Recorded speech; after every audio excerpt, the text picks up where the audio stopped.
बिस्मिल्लाहिर्रहमानिर्रहीम। रोशनी आयत के चैनल के साथ हाजिर हैं। क़िस्सा हज़रत मूसा अलैहिस्सलाम का हिस्सा सोम जारी होता है। हज़रत मूसा अलैहिस्सलाम की ज़िंदगी का तीसरा दौर, जिसमें फ़िरौन की मौत और सहरा सीने का जिक्र है। इसमें फ़िरौन की मौत से मुताल्लिक़ जिक्र करेंगे। जब हज़रत मूसा अलैहिस्सलाम फ़िरौन के दरबार से बनी इसराइल को लेकर हिजरत करते हैं, लेकिन यहाँ फ़िरौन उनका ताक़ुब में निकल पड़ता है।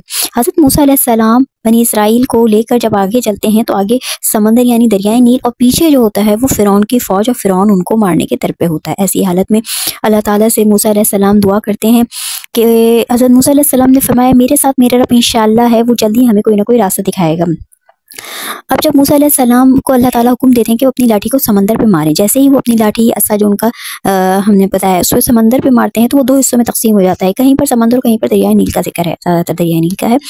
अब ये जैसे ही मारते हैं तो हर हिस्सा एक बड़े पहाड़ की तरह हो गया और दरमियान में खुश रास्ता बन जाता है। मूसा अलैहिस्सलाम बनी इसराइल को लेकर उसमें उतर जाते हैं, और यहाँ पे क्या होता है कि दूसरी जानिब जो होता है वो सहरा सीना होता है, और उसमें चलते चलते यानी कि बनी इसराइल जो उनके साथ होती है, और हारून हज़रत मूसा अलैहिस्सलाम लेके दूसरी तरफ रवाना हो जाते हैं। अब जब फ़िरौन ये देखता है कि ये कैसा मौजज़ा है कि समंदर बीच में से शक हो गया, खुशकी का रास्ता बन गया। जब ये मूसा अलैहिस्सलाम बनी इसराइल को लेकर उतर सकते हैं तो मैं भी उतर सकता हूँ, और अपनी फ़ौज को लेके उसमें उतर जाता है।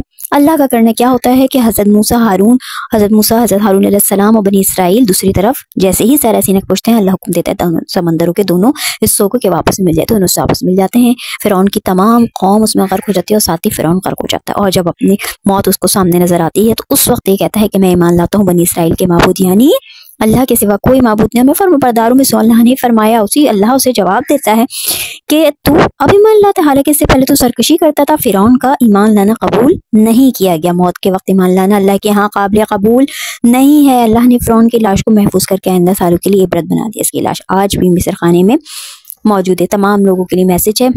इसी वजह से फ़िरौन की लाश को शायद अल्लाह ताला ने की इबरत का निशान बनाया है।